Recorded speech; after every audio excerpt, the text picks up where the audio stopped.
Our school received a wired grant from MinRem, and in that grant we decided to try to integrate high school with local industry. We have an ethanol production plant, CVAC, in Benson, Minnesota, and we decided that we would try to mimic or simulate the ethanol production process in the classroom.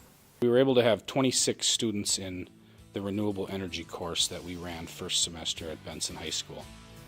And for all of the students, they were introduced to the ethanol process from start to finish, and that was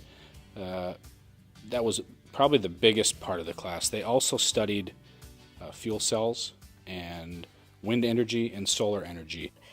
I was excited for our Benson High School. I knew we had good science teacher that would be able to lead this project, a teacher that would be working with the local biomass industry that we have. We have the Chippewa Valley ethanol plant, we have the biomass Fiberman plant, and I knew that she was very innovative in a lot of her resources and how she put this class together. We worked closely with the lab manager, Andrew DeBoer, out at CVAC, and with him decided what type of equipment to purchase, and he also assisted us in training students and working with students on the equipment, and we gave the students an opportunity to simulate that ethanol production process on a small scale.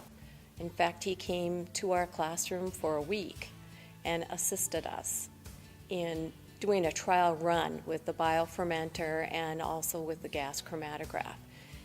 And we had two young gentlemen who did an internship out at CVAC. Because of that internship, they are now hired for the summer out at the plant and are looking at opportunities to have regular employment out at CVAC.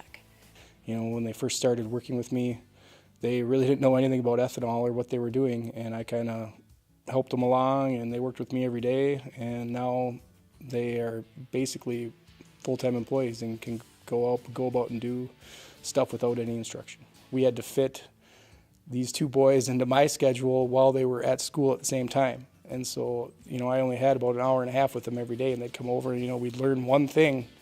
It'd feel like we were taking many steps and we were trying to go miles. So from a time perspective, we were really challenged, but they were quick learners and they handled it pretty well. He taught us a lot about the computers and all the equipment in there, and it was pretty tough right away, but after repeating it, you know, every day and working with this stuff, we're familiar with it. We can run it all basically right now.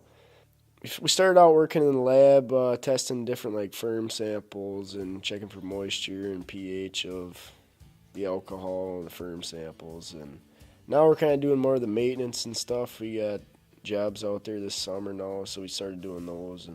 And these two young men wanted to stay in the area.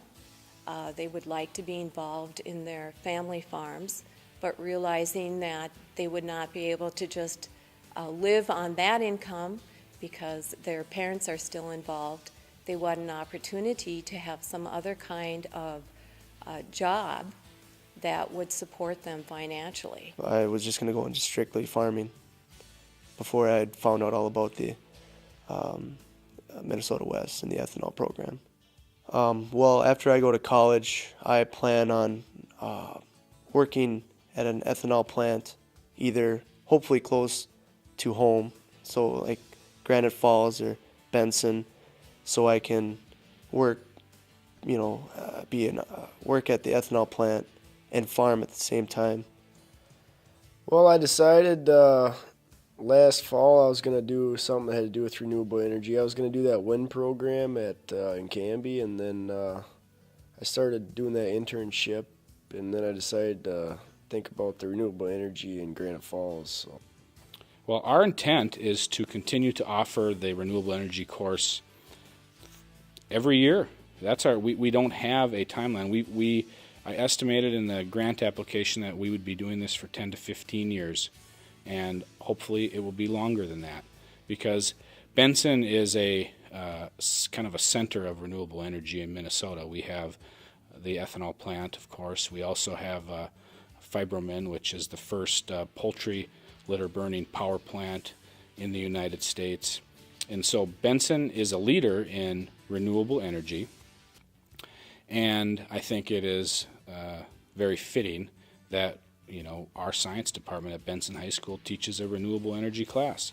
It started out with a phone call, and it continues every day with collaboration between the school and the ethanol plant.